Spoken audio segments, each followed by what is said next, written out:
क्या शैतान की भी औलादें होती हैं? और अगर ऐसा है तो फिर शैतान की बीवी कौन है? और अल्लाह ताला ने आखिर शैतानों को इंसानों से ज्यादा बच्चे पैदा करने की कुव्वत क्यों दी है? आइए आज की इस वीडियो में इन सभी सवालों के जवाब जानते हैं। इंसान का सबसे बड़ा दुश्मन कोई और नहीं बल्कि शैतान होता है, जिसके बारे में अल्लाह ताला ने भी कुरान शरीफ में फरमाया है कि शैतान तुम्हारा खुले तौर पर दुश्मन है, लेकिन जैसे जैसे कयामत नजदीक आ रही है वैसे वैसे शैतान के खात्मे का वक्त भी नजदीक आ गया है। और यही वजह है कि शैतान आज के वक्त में बहुत ज्यादा ताकतवर होता जा रहा है, क्योंकि उसे पता है कि उसके खात्मे का वक्त बहुत नजदीक है। इसलिए वो जल्द से जल्द लोगों को बहकाना चाहता है और उन्हें उस रास्ते पर ले जाना चाहता है जिसके लिए अल्लाह ने हमें सख्त मना किया है, ताकि शैतान अल्लाह से किया हुआ वो वादा पूरा कर सके जब उसने कहा था कि अगर मुझे मौका मिला तो मैं हर तेरे बंदे को जहन्नम की तरफ ले जा सकता हूँ। लेकिन एक तरफ सच्चाई ये भी है कि जहाँ किसी घर में इंसान का बच्चा एक पैदा होता है तो वहीं किसी दूसरी जगह शैतान के 9 बच्चे पैदा होते हैं। लेकिन ऐसे में सवाल ये आपके मन में भी जरूर आया होगा कि आखिर शैतान के बच्चे किस तरह से पैदा होते हैं और शैतान की बीवी कौन है? दरअसल जैसा कि हम सभी जानते हैं कि अल्लाह ताला ने शैतान को आग से पैदा फरमाया था, और जिस तरह से इंसानों की नस्ल आगे बढ़ती है ठीक उसी तरह शैतानों की नस्ल भी आगे बढ़ती रहती है।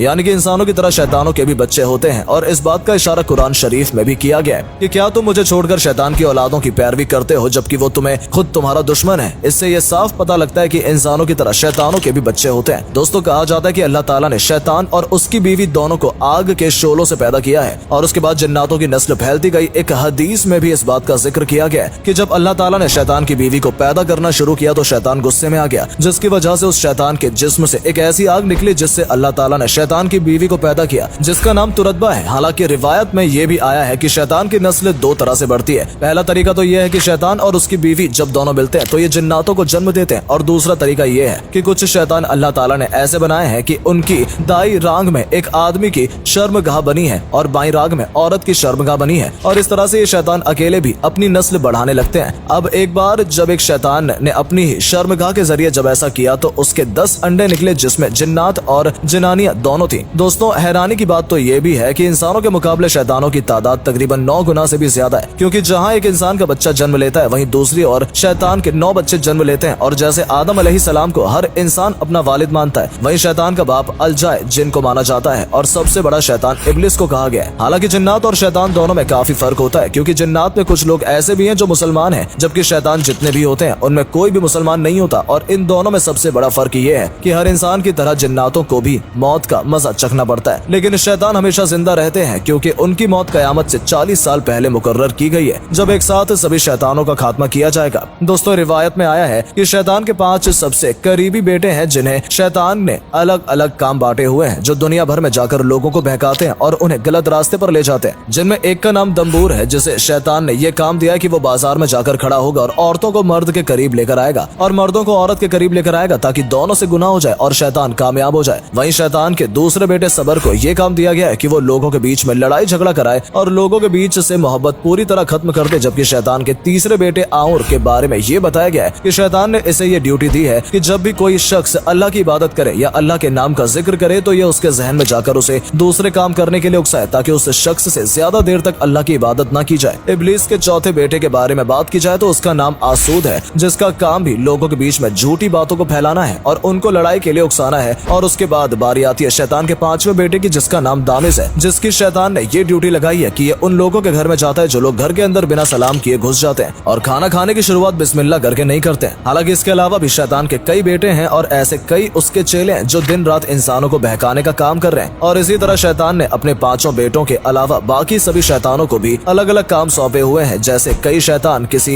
इंसान को जिना करने के लिए उकसाता है, तो कोई शैतान किसी दूसरे को मारने पीटने के लिए उकसाता है, कोई शैतान अपने शराब पीने के लिए मजबूर करता है, तो कोई नमाज न पढ़ने के लिए। यानी कम अल्फाजों में कहें तो आज इंसानों से जितने भी तरह के गुनाह हो रहे हैं उनके पीछे शैतान की कोई ना कोई औलाद जरूर है जो इंसानों से इस तरह के काम करा रही है। हालांकि एक शैतान ऐसा भी है जो हर वक्त हर इंसान के साथ मौजूद रहता है। शैतान का नाम हमजाद है, जो इंसान के साथ ही पैदा होता है और उसके मरने के बाद ही उसका पीछा छोड़ता है, और यह शैतान उस इंसान को जिंदगी भर गलत रास्ते पर चलने के लिए उकसाता है। लेकिन अगर इंसान नेक हो और अल्लाह की इबादत करने वाला हो तो फिर यह हमजाद नाम का शैतान कहीं छुप जाता है और उस मौके की तलाश में रहता है कि कब वो इंसान कोई गलती करे या कोई गुनाह करे, ताकि वो उसके ऊपर हावी हो जाए। दोस्तों, हदीस में आया है कि शैतान का घर समुद्र पर है और समुद्र पर ही वो अपना तख्त लगाता है, जहाँ एक वक्त बाद सभी शैतान मिलते हैं और इब्लीस इससे ये बातें बताते हैं कि आज उन्होंने किन किन लोगों को गलत रास्ते पर चलने के लिए उकसाया है और किस अल्लाह के बंदे को ईमान से दूर कर दिया। हालांकि शैतान के ठिकाने के बारे में भी आया है कि जब अल्लाह तबारक व तआला ने अपनी बरगाह से शैतान को बाहर निकाला था तो शैतान ने